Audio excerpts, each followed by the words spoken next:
পরিচয় আপনার ফেসবুক থেকে হয়েছিল। পরে এমনি ও আমার চিনে, আমার এক ভাইয়ের ফ্রেন্ড নাই কিরকম হয়, পরে আমার চিনছে। পরে অমনি 5-6 দিন কথা বলছি। পরে আমার বলছে যে মানে গারোডুবার ওইদিকেই কোন একটা জায়গার নাম বলো, আর নানি বাড়ি। পরে আমার বলছে ওদিকে যাবো, তাইলে দেখি একদিন। পরে আমি বলছি না, পরে কয় না খালি এমনি। পরে ওই যে বলছিলাম তাহলে দিনের বেলা আইসেন দেখা করবো। পরে কালকে আসছে, কালকে আইসাম।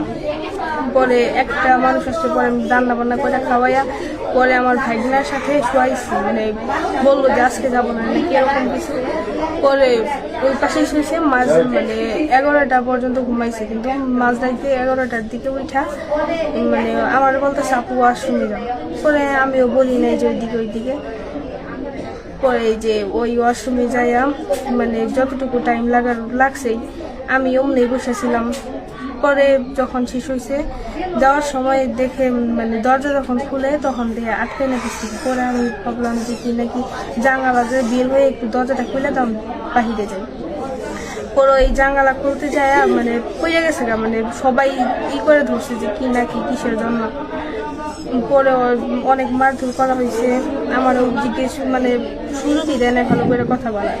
এখন ওই দিক দিয়ে ওরও কোনো দোষ নাই, আমারও না। পরে আমি বললাম তাহলে কি বলবো। পরে এই যে খালাতো ভাই বইলাম আর কি করছি, পরে আমার ফ্যামিলি দেখা আইনা তারপরে যে এগুলা কথাবার্তা হয়েছে। লাবণী ফোন দিয়ে নিয়ে এসে খালাতো ভাই হিসেবে পরিচয় করে দিয়ে পরে এখানে নিয়ে এসে রাত্রে আমি ওই রুমে ছিলাম। পরে রাত্রেবেলা যখন 11টা বাজে তখন আমার এই রুমে ডেকে নিয়ে লাবণী। পরে আমি এই রুমে আসি। পরে আসার পরে এখানে বইয়া থেকে কথা বলছি। পরে এলাকার যে আশেপাশে লোকজন আছে তারা লাইট নিয়ে আইসা দরজার মধ্যে আটকে ধরছে। পরে আমি ভয় পেয়ে জানলা দিয়ে পলানো ছিলাম। পরে এখানে থেকে পিছনে ওই সাইড লোক ছিল, পরে এরা ধরছে।